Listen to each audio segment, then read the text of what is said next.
جب انسان اپنی موت کو بھول جاتا ہے اور انسان یہ سمجھنے لگتا ہے کہ ہمیشہ کو دنیا میں رہنا ہے، مرنا نہیں ہے، موت کو بھول جانے کی وجہ سے بھی انسان غافل ہو جاتا ہے۔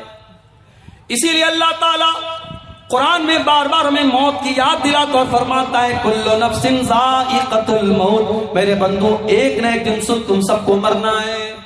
اینما تکونوا یدرککم الموت ولو کنتم فی بروج مشیدہ، میرے بندو تم جہاں بھی جاؤ گے موت تمہارا پیچھا نہیں چھوڑے گی، موت سے تم نہیں بچ سکتے۔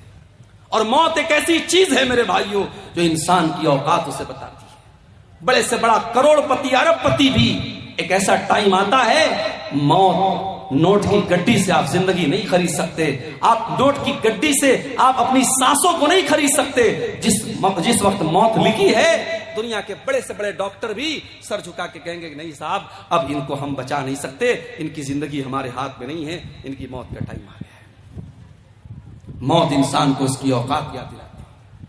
اسی لیے اللہ تعالیٰ قرآن میں فرماتا ہے فَلَوْلَا إِذَا بَلَغَتِ الْحُلْقُومَ وَأَنْتُمْ حِينَئِذٍ تَنْظُرُونَ، میرے بندو ذرا وہ ٹائم یاد کرو جب انسان کی موت کا ٹائم آتا ہے اور انسان کی جان اس کی حلق تک پہنچ جاتی ہے اور تم مرنے والے کو اپنی آنکھوں سے دیکھ رہے ہو۔ فَلَوْلَا إِن كُنْتُمْ غَيْرَ مَدِينِينَ تَرْجِعُونَهَا إِن كُنْتُمْ صَادِقِينَ، میرے بندو اگر تمہیں ایسا لگتا ہے تمہارے اوپر کوئی طاقت نہیں ہے، تمہارے اوپر کوئی پاور نہیں ہے، کسی اللہ نے تم کو پیدا نہیں کیا، اگر تم کو ایسا لگتا ہے ذرا مرنے والے کو موت سے بچا کے دکھا دو، ذرا اس کی روح کو واپس لوٹا کے دکھا دو، ذرا اس کی جان کو دوبارہ اس کے اندر ڈال کے دکھا دو۔ نہیں کر سکتے میرے بھائیو ہم، اس لیے موت کو یاد کرنے کا حکم دیا گیا۔ اللہ کے نبی فرماتے ہیں ابتروا ذکر ہادم اللذات، لذتوں کو توڑ دینے والی چیز موت کو یاد کیا کرو۔ عثمان غنی کو دیکھو میرے بھائیو، عثمان غنی جب کسی قبرستان کے پاس سے گزرا کرتے تھے، کسی قبر کو دیکھا کرتے تھے، زاروں قطار رونے لگتے تھے۔ پوچھنے والوں نے پوچھا کہ اے عثمان غنی، جنت کی بات آتی آپ روتے نہیں ہیں، جہنم کی بات آتی آپ روتے نہیں ہیں، لیکن قبر کو دیکھ کر کے آپ رونے لگتے ہیں۔ عثمان غنی کہتے ہیں او لوگوں، میں نے اپنے پیارے نبی کو یہ فرماتے ہوئے سنا ہے ان القبر اول منزل من منازل الاخرہ، بے شک یہ قبر آخرت کی پہلی منزل ہے، جس نے اس منزل کو پار کر لیا اس کے لیے آگے کی منزلیں آسان ہیں۔ موت کو یاد کیا کرو میرے بھائی۔ ایک بھائی مجھ سے پوچھنے لگے مولوی صاحب مزاروں پہ جانا کیسا ہے، بمبئی میں حاجی علی کی درگاہ پہ جانا کیسا ہے، اجمیر میں خواجہ معین الدین چشتی اجمیری کی درگاہ پہ جانا کیسا ہے، مزاروں پہ جانا کیسا ہے؟ میں نے کہا بھائی قبرستان جانے کی اجازت اس لیے دی گئی ہے تاکہ وہاں موت یاد آئے، اور معاف کرنا مزاروں پہ جا کے موت یاد نہیں آئے گی۔ جہاں عورتوں کا جمگھٹ لگا ہو، جہاں پھول اور مالائیں بک رہی ہوں، جہاں قبروں پر چادریں چڑھ رہی ہوں، اور جہاں شرک ہو رہا ہو، بدعات ہو رہی ہو، خرافات ہو رہی ہو، وہاں پر موت کبھی یاد نہیں آتی۔ اس لیے ایسے شرک کی اڈوں پر جانا بھی ایک مسلمان کو سوٹ نہیں کرتا ہے، ایک موحد کو سوٹ نہیں کرتا ہے، نہیں جانا چاہیے میرے بھائیوں۔ ہاں عام قبرستان میں آپ جائیے، کبھی اللہ آپ کو توفیق دے آپ مدینہ منورہ کی جب آپ زیارت کریں گے، جب آپ مدینہ جائیں گے، ایک طرف نبی کی مسجد ہے اور دوسری طرف بقیع کا قبرستان ہے، اور اس بقیع کے قبرستان میں 10,000 سے زیادہ صحابہ کرام کی قبریں ہیں۔ ان سے بڑا ولی کون ہے، ان سے بڑا اللہ کا نیک بندہ کون ہے؟ نبیوں کے بعد اس دنیا میں سب سے مقدس اگر کوئی جماعت تھی تو صحابہ کرام کی جماعت تھی، سارے صحابہ کی قبریں ہیں۔ لیکن میرے بھائیوں کوئی پکی قبر نہیں ہے، کوئی مزار نہیں ہے، کوئی گنبد نہیں ہے، کوئی چادر نہیں چڑھائی جا رہی ہے، کوئی مالا نہیں چڑھایا جا رہا ہے، وہاں آپ کو موت یاد آئے گی اور آپ کو یہ احساس ہوگا کہ اے اللہ جب تیرے نبی کے 10,000 صحابہ اسی قبر کے اندر دفن ہیں، اے اللہ ہمیں بھی ایک دن اسی قبر میں جانا ہے اور اسی مٹی کے نیچے جانا ہے، ہمیں بھی اے اللہ اپنے عمل کا حساب دینا ہے، وہاں آپ کو موت یاد آئے گی۔ میرے پیارے ساتھیوں، اللہ کے نبی ایک انصاری صحابی کے جنازے میں گئے، صحابی کا جنازہ قبر میں اتارا جا رہا ہے،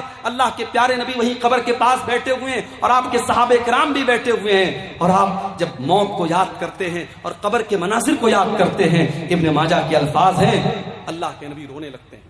اللہ کے رسول رونے لگتے ہیں اور آپ جب رونے لگتے ہیں اس قدر روتے ہیں حتی بل السرا، آپ کی داڑھی آنسو سے تر ہو جاتی ہے اور آپ روتے روتے صحابہ کرام سے کہتے ہیں لمثل ھذا فأعدوا یا اخوانی، اے میرے بھائیو، اے میرے صحابہ، اس قبر کی تیاری کرو، یہاں تم سب کو آنا ہے، اس قبر میں تم کو دفن ہونا ہے، یہاں تم سب کو آنا ہے اور اپنے اپنے عمل کا حساب دینا ہے، اس لیے اے میرے صحابہ تم یہاں کی تیاری کرو۔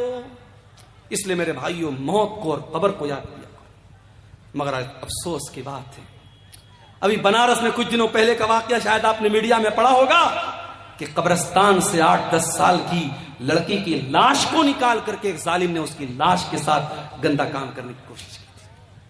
قبرستان میں بیٹھ کر کے لوگ چرس اور گانجا پی رہے ہیں اور جوا کھیلنے والے جوا کھیل رہے ہیں اور موبائل پر گندی ویڈیو دیکھنے والے قبرستان پر بیٹھ کر کے ویڈیو دیکھ رہے ہیں۔ یہ ہماری غفلت کی انتہا ہے اور یہ ہماری دل کی سختی کا عالم ہے۔ میرے پیارے ساتھیوں، جب انسان موت کو یاد کرتا ہے تب اس کے دل کو اللہ تعالیٰ نرم کرتا ہے اور اس کے دل سے غفلت دور ہوتی ہے۔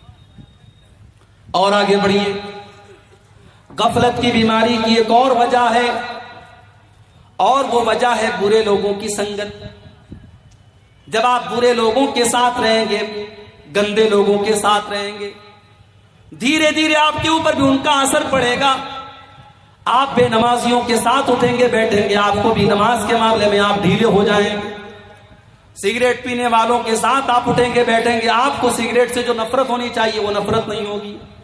آپ شرابیوں کے ساتھ بیٹھیں گے، شراب سے جو نفرت ہونی چاہیے وہ نہیں ہوگی۔ اسی لیے اللہ قرآن میں کہتا ہے یوم یعض الظالم علی یدیہ یقول یا لیتنی اتخذت مع الرسول سبیلا۔ قیامت کے دن ظالم انسان اپنے ہاتھ کو کاٹے گا اور کہے گا اے کاش میں نے رسول کا راستہ اختیار کیا ہوتا، یا ویلتا لیتنی لم اتخذ فلانا خلیلا، اے کاش میں نے فلاں کو اپنا ساتھی نہ بنایا ہوتا، اے کاش میں نے فلاں کو اپنا ساتھی نہ بنایا ہوتا۔ لقد اضلنی عن الذکر بعد اذ جاءنی، اس نے اللہ کے ذکر سے مجھ کو غافل کر دیا۔ میرے پیارے بھائیوں، برے لوگوں کی سنگت آپ کو برا بناتی ہے۔ اسی لیے اللہ کے نبی فرماتے ہیں المرء علی دین خلیلہ، انسان اپنے دوستوں کے دین پر ہوتا ہے، جو اس کے دوستوں کا دین ہوتا ہے، جو اس کے دوستوں کا طور طریقہ ہوتا ہے وہی انسان کا طریقہ ہوتا ہے۔ فلینظر احدکم من یخالل، اس لیے دوستی بہت سوچ سمجھ کے کیا کرو۔ مسلمان لڑکیاں آج فیس بک پر ایسی لڑکیوں سے فرینڈشپ کرتی ہیں جو کافر ہیں، مشرک ہیں، بے دین ہیں، اور وہ کہتی ہے صاحب ہم تو لڑکی ہیں، لڑکی لڑکی سے دوستی کر ہی سکتی ہے۔ معاف کرنا، یہ اصول صحیح نہیں ہے۔ آپ کی لڑکی کسی گرلز کالج میں پڑھ رہی ہے جہاں صرف لڑکیوں کی تعلیم ہو رہی ہے اور وہاں پہ آپ کی بیٹی ایسی لڑکی کو سہیلی بنا رہی ہے جس کا اسلام سے کوئی تعلق نہیں ہے، جس کے مذہب میں اور جس کے گھر میں کوئی پابندی نہیں ہے، اور جو 4 لڑکوں سے جس کا چکر چل رہا ہے، اس لڑکی کے ساتھ جب آپ کی برقع پہننے والی اور نقاب پہننے والی بیٹی جب اس لڑکی کے ساتھ اٹھے گی بیٹھے گی اور اس کی سہیلی بنے گی تو معاف کرنا میرے بھائیوں اور میری بہنوں، اس کا اثر کہیں نہ کہیں آپ کے اوپر پڑے گا۔ بری صحبت سے بھی انسان غفلت کی بیماری میں پڑتا ہے۔ اس لیے اپنے لڑکوں اور لڑکیوں کی دوستی پر بھی نظر رکھو کہ وہ کس سے دوستی کر رہے ہیں۔ اگر برے دوستوں کے ساتھ آپ کا لڑکا یا لڑکی بیٹھ رہا ہے تو اس سے بھی آپ کے گھر میں بہت بڑا بگاڑ آنے کا اندیشہ ہے، اور یہ غفلت کی ایک بہت بڑی وجہ ہے میرے بھائی۔ اور آگے بڑھیے، غفلت کی ایک اور وجہ ہے قرآن کریم کو چھوڑ دینا۔ اللہ کی آخری کتاب قرآن کریم، جس کے اندر اللہ تعالیٰ نے یہ تاثیر رکھی ہے کہ قرآن ہمارے دلوں کو نرم کرتا ہے۔ قرآن کی آیتیں جب بار بار ہم پڑھتے ہیں، سنتے ہیں، اچھے قاری کی آواز میں قرآن کو سنتے ہیں، ہمارا دل نرم ہو جاتا ہے۔ اسی لیے اللہ کے پیارے نبی قرآن کو